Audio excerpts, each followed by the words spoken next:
আসসালামু আলাইকুম প্রিয় দর্শক, অন্য মঞ্চের আলাপ চাইতায় আপনাদের সকলকে আমন্ত্রণ। কিছুদিন আগে আপনাদের মনে আছে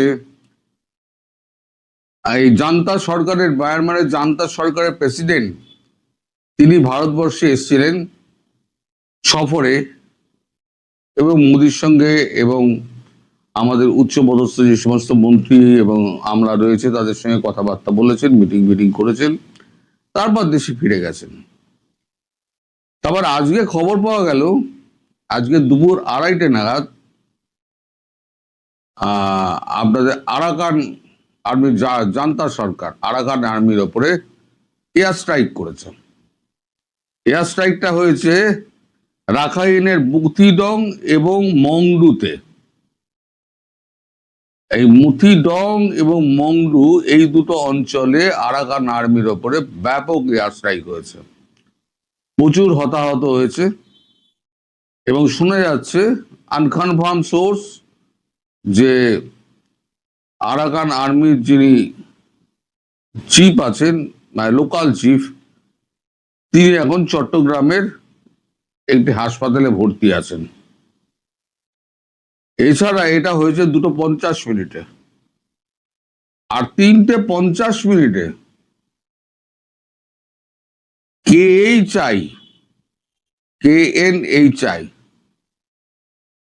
কেএনএইচআই বলে একটা সংগঠন, যাকে আমি খাইনি যাকে বলা হয় খাইন উত্তরপ্রদেশ বিহারের লোকেরা খাইনকে খাইনি বলে, যেটা ওই তামাক হাতে ঘষে চুন দিয়ে মুখের এখানে লিখে দেয় নোয়াহিন তৈন তামুক। খাইন এই শব্দটা হচ্ছে মানে ভারতীয় শব্দ। এই শব্দটা ওখানে কি করে ব্যবহার হলো তা আমি জানি না। এর পেছনে কারা রয়েছে, কি রয়েছে, এই খবরও আমার কাছে নেই। এই যে 3:30 নাগাদ এরা বাঘাইছড়ি এবং জলছড়ি এই দুটো এলাকায় বাংলাদেশ সেনাবাহিনীর সঙ্গে এদের সংঘর্ষ হয়, দুটো জায়গা। তাতে এখনো পর্যন্ত যা খবর পাওয়া যাচ্ছে 4 জন বাংলাদেশি সৈনিক শহীদ হয়েছেন। আনকনফার্ম সোর্স, কনফার্ম সোর্স নয়, কারণ কিছুক্ষণ আগে ঘটেছে। আমি খবর পেয়েছি, যতটা পেরেছি কনফার্ম করেছি এবং কনফার্ম করার পরে আপনাদের সামনে বসছি কথা বলার জন্য।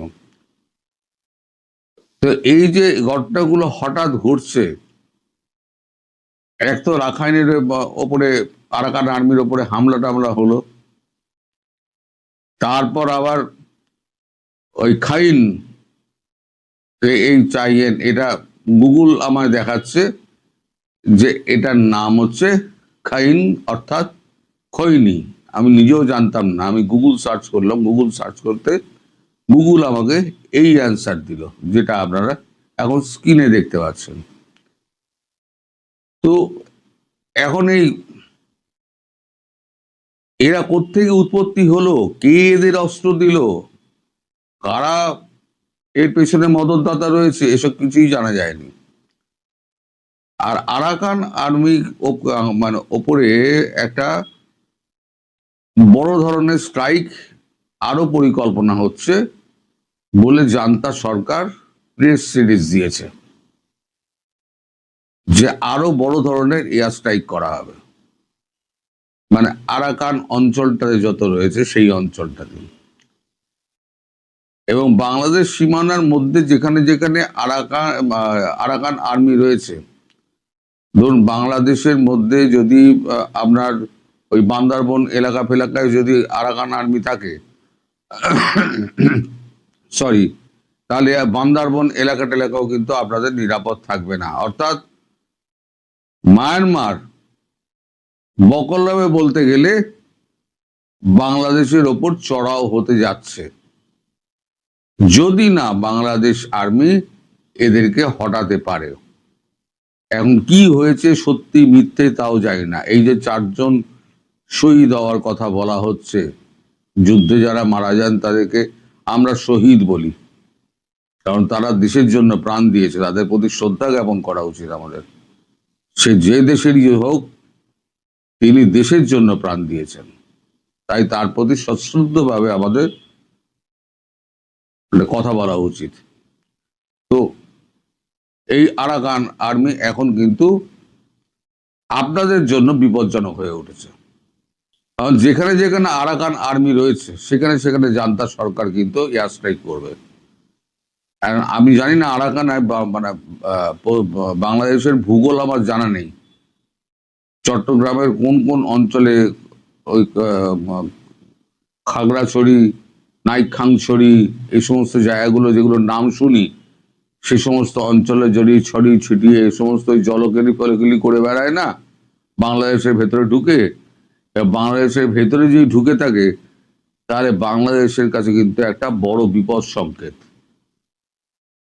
এদিকে শোনা যাচ্ছে, এই খবরটা কনফার্ম, যে আজকে বিকেল বেলা ফ্রেড ক্রিস্টেনসন তিনি আপনাদের স্বরাষ্ট্রমন্ত্রী সালাউদ্দিন সাহেবকে ডেকে আগা পাঁচতলা ঝাড় দিয়েছেন।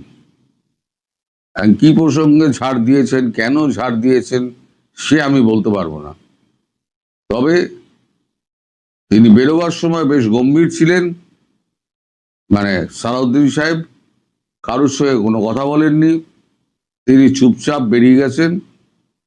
যা ঢোকার সময় খুব হাসি মুখে ঢুকেছিলেন, মানে হাস্যোজ্জ্বল মুখে ডেকে পাঠিয়েছেন হয়তো কোনো সুখবর দেবেন, কিন্তু ভেতরে ঢুকে সুখবরের জায়গায় অন্য কোনো খবর হয়েছে কিনা সেটা বোঝা যাচ্ছে না। এখন এই তারেক রহমান সরকার এখন উভয় বিপদে পড়েছে, এদিকে মায়ানমার, এদিকে হচ্ছে আবার আরাকান আর্মি, তারপর হচ্ছে আপনার ভারতীয় সেনার চাপ, ওদিকে চীন আবার ঢুকতে চাইছে।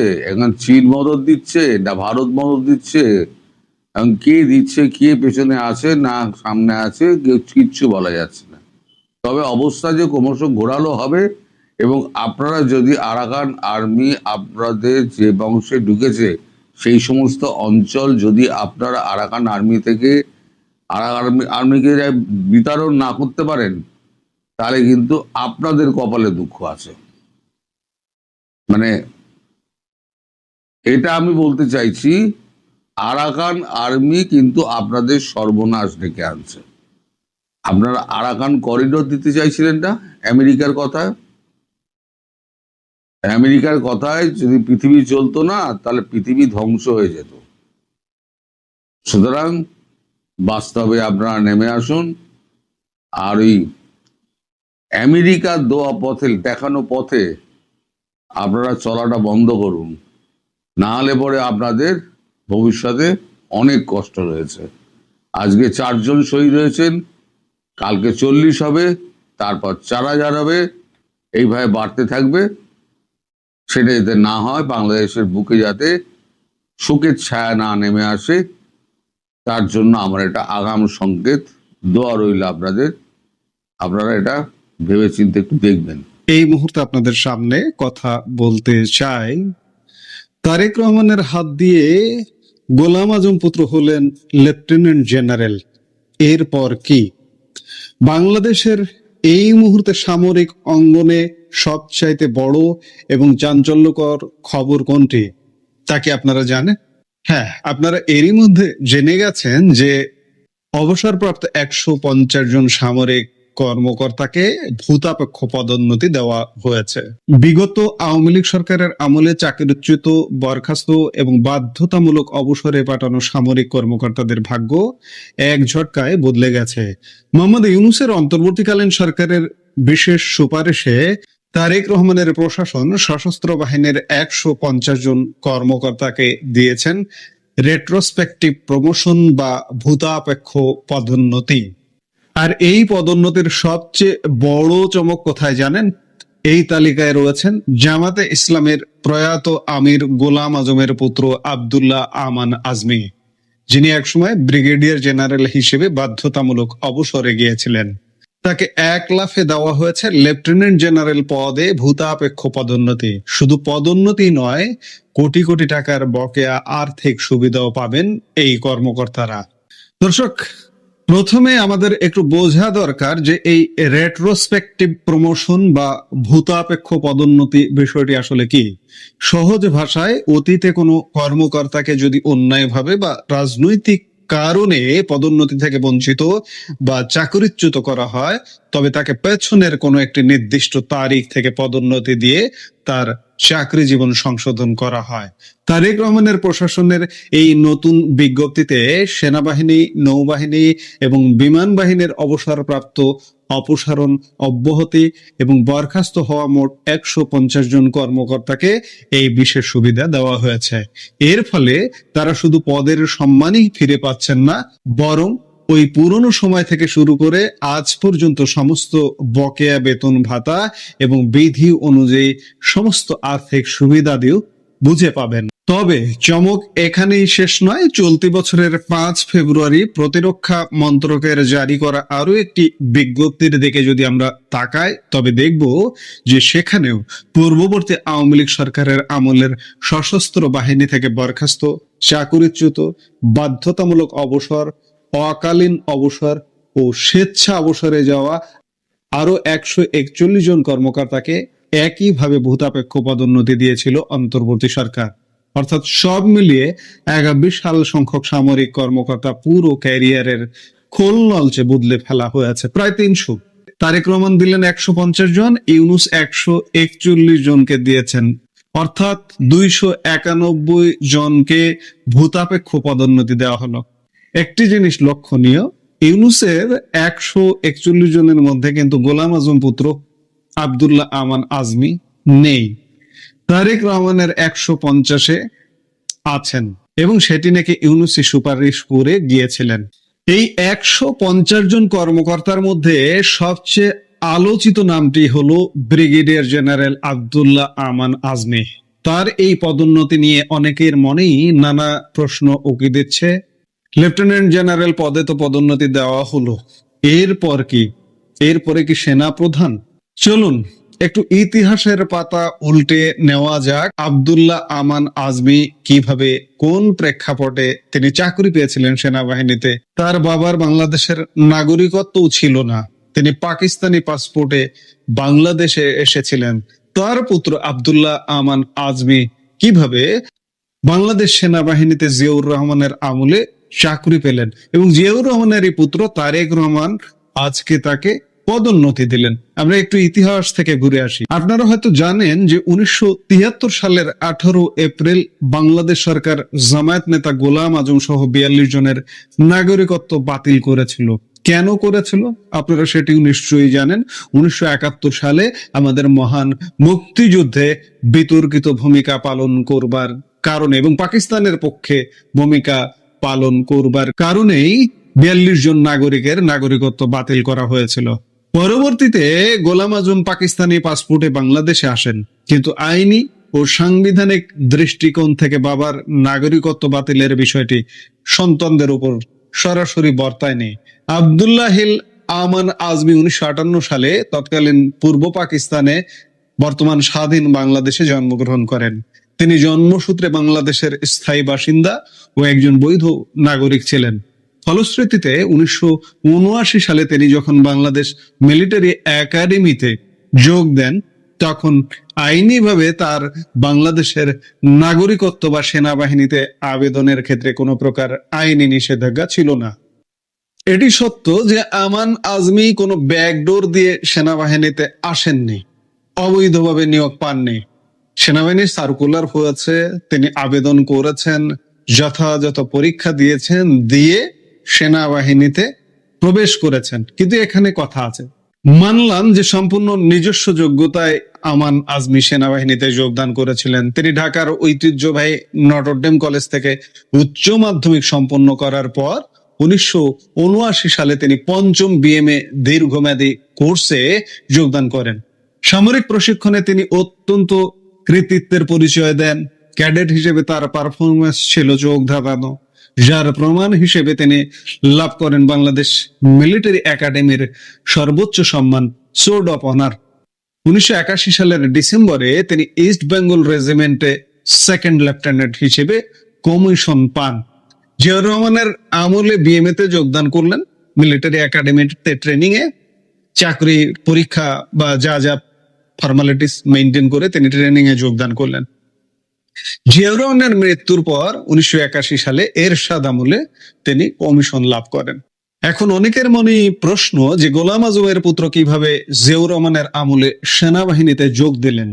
আসলে 1975 সালের রাজনৈতিক পট পরিবর্তনের পর জিয়াউর রহমানের সরকারের আমলে সামরিক বাহিনী ও সিভিল প্রশাসনে লোকবল নিয়োগের ক্ষেত্রে পারিবারিক বা রাজনৈতিক ব্যাকগ্রাউন্ড যাচাইয়ের কঠোরতা কিছুটা শিথিল করা হয়েছিল। মূলত প্রার্থীর নিজস্ব যোগ্যতা, শারীরিক ও মনস্তাত্ত্বিক পরীক্ষা এবং বিএম-এর পারফরমেন্সকে প্রধান যোগ্যতা হিসেবে দেখা হতো। আমান আজমি মেধার ভিত্তিতে পরীক্ষায় অলরাউন্ডার হিসেবে উত্তীর্ণ হওয়ায় তার নিয়োগ প্রক্রিয়া সম্পন্ন হয়েছিল। অর্থাৎ জিয়াউর রহমানের আমলে চাকরিতে প্রবেশে পারিবারিক ব্যাকগ্রাউন্ড শিথিল করা হয়েছিল। যদি পারিবারিক ব্যাকগ্রাউন্ড দেখা হতো কিংবা পুলিশ ভেরিফিকেশনে যদি পারিবারিক ব্যাকগ্রাউন্ড, চাকরিতে কিন্তু একটা পুলিশ ভেরিফিকেশন আছে, পারিবারিক ব্যাকগ্রাউন্ডটাকে যদি ধরা হতো তাহলে আব্দুল্লাহ আমান আজমি চাকরি পেতেন না, কারণ তার বাবা বাংলাদেশের নাগরিকত্ব থেকে বাতিল হয়ে গিয়েছিলেন, পাকিস্তানের নাগরিক ছিলেন। পুত্র আমান আজমি যতই যোগ্য হোক, বাবার অযোগ্যতার কারণে ভেরিফিকেশনে আটকে যেতেন। অর্থাৎ জিয়াউর রহমানের বদান্যতায় চাকরি পেয়েছেন। জিয়াউর রহমানের বদান্যতায় অনেক কিছু হয়েছে। যুদ্ধাপরাধী জামাত বাংলাদেশের রাজনীতির সুযোগ পেয়েছে। সেনাবাহিনীতে দীর্ঘ সময় সফলভাবে চাকরি করার পর আমান আজমি ব্রিগেডিয়ার জেনারেল পদে উন্নীত হন। তিনি স্কুল অফ মিলিটারি ইন্টেলিজেন্সের কমান্ড্যান্ট এবং 69 পদাতিক ব্রিগেডের কমান্ডার হিসেবে অত্যন্ত গুরুত্বপূর্ণ ও সংবেদনশীল দায়িত্ব পালন করেন। কিন্তু পরবর্তীতে রাজনৈতিক পট পরিবর্তন হলে 2009 সালে আওয়ামী লীগ সরকার ক্ষমতায় আসার পর সামরিক বাহিনীর অভ্যন্তরীণ শৃঙ্খলাজনিত কারণে সংশ্লিষ্ট কমিটির সুপারিশে 2009 সালের 24 জুন তাকে বাধ্যতামূলক অবসরে পাঠানো হয়। দীর্ঘ 15-16 বছর পর 2024 সালের অগাস্টের অন্তর্বর্তীকালীন সরকার তার সেই বরখাস্তের আদেশ প্রত্যাহার করে আর 2026 সালের নতুন বিজ্ঞপ্তিতে তাকে দেওয়া হলো এক অবিশ্বাস্য ভূতাপেক্ষ পদোন্নতি। বিজ্ঞপ্তি অনুযায়ী তাকে 2011 সালের 26 ডিসেম্বর ভূতাপেক্ষ মেজর জেনারেল, অবসরের আগে লেফটেন্যান্ট জেনারেল পদে ভূতাপেক্ষ পদোন্নতি দেওয়া হয়েছে। এর ফলে তিনি ব্রিগেডিয়ার জেনারেল ও মেজর জেনারেল উভয় পদে থাকাকালীন বকেয়া বেতন ভাতা ও বিধি অনুযায়ী সমস্ত আর্থিক সুবিধা লাভ করবেন।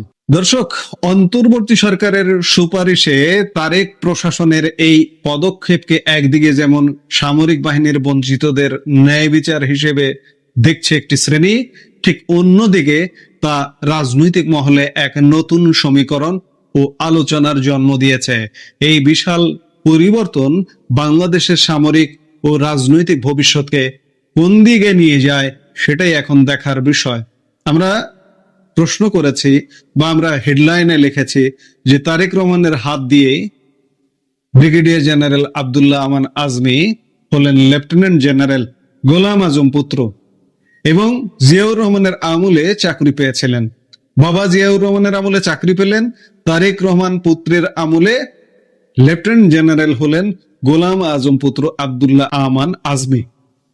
প্রশ্নই রাখতে চায় এবং প্রশ্ন রেখে আলাপটা শেষ করতে চায়, এরপর কি? এই মুহূর্তের ভিডিও থেকে বিদায় নিতে চাইছি। দেখা হবে পরবর্তী ভিডিওতে।